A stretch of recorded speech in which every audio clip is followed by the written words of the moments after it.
রাষ্ট্রের প্রতি সম্মান রেখে, রাষ্ট্রের আইনের প্রতি সম্মান রেখে রাজপথ থেকে আমরা সরে আসছি। দীর্ঘ ২৭ বছরের সংগ্রামের একদম দ্বার প্রান্তে, সফলতার দ্বার প্রান্তে আমরা পৌঁছে গিয়েছি এবং আপনারা লক্ষ্য করেছেন তিতুমির কেন্দ্রিক এমন জাগরণ এর আগে আপনারা লক্ষ্য করে পাননি আপনার আশেপাশে।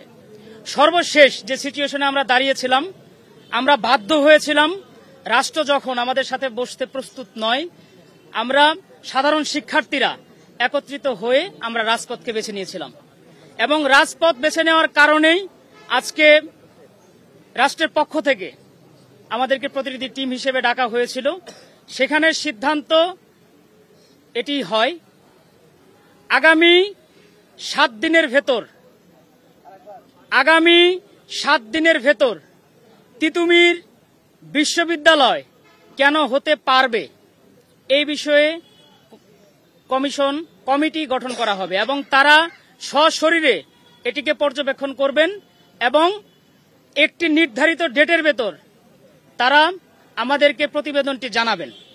আমি আবারও রিপিট করছি, আগামী 7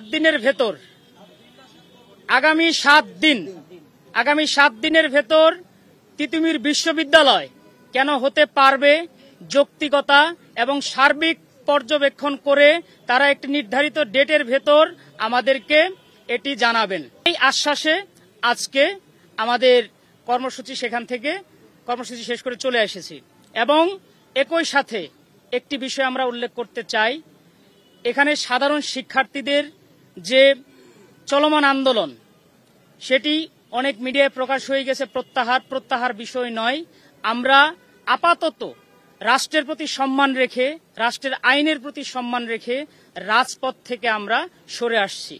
তবে পূর্ব ঘোষিত বারাসাত ব্যারিকেড টু মহাখালী যে কার্যক্রম আমাদের চলমান, সেটি তিতুমির বিশ্ববিদ্যালয় গঠিত হওয়ার আগ পর্যন্ত চলমান থাকবে এবং এই আন্দোলন এখন আমরা ক্যাম্পাস কেন্দ্রিক কাউন্সিলিং এবং আমাদের সাধারণ ছাত্রদের সচেতনতামূলক প্রত্যেকটি প্রোগ্রাম আমাদের ক্যাম্পাস কেন্দ্রিক হবে।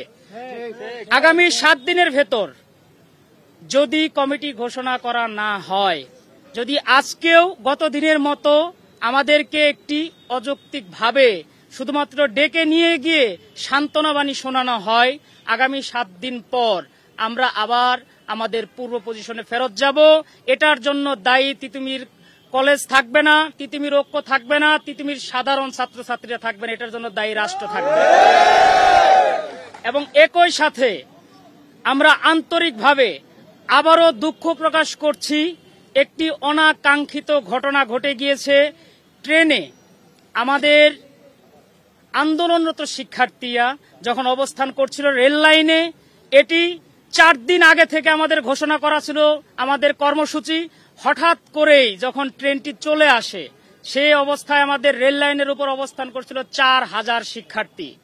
4000 শিক্ষার্থী যখন সেখানে অবস্থান করেছিল, 50 মিটার দূরে ট্রেনটি থেমে যায়। আচমকা যখন গতি বাড়িয়ে ট্রেনটি সামনের দিকে এগোতে থাকে, সাধারণ শিক্ষার্থীরা তাদের জীবনের ভয়ে 4 পাশ দিয়ে লাফিয়ে পড়ে যায়।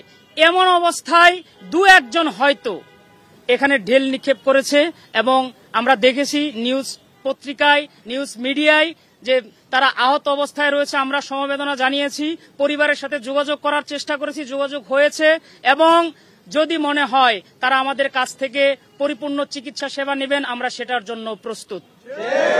এবং এটাও ঘোষণা করে দিচ্ছি, এটা কোনো সন্ত্রাসী সংগঠনের কার্যক্রম নয়।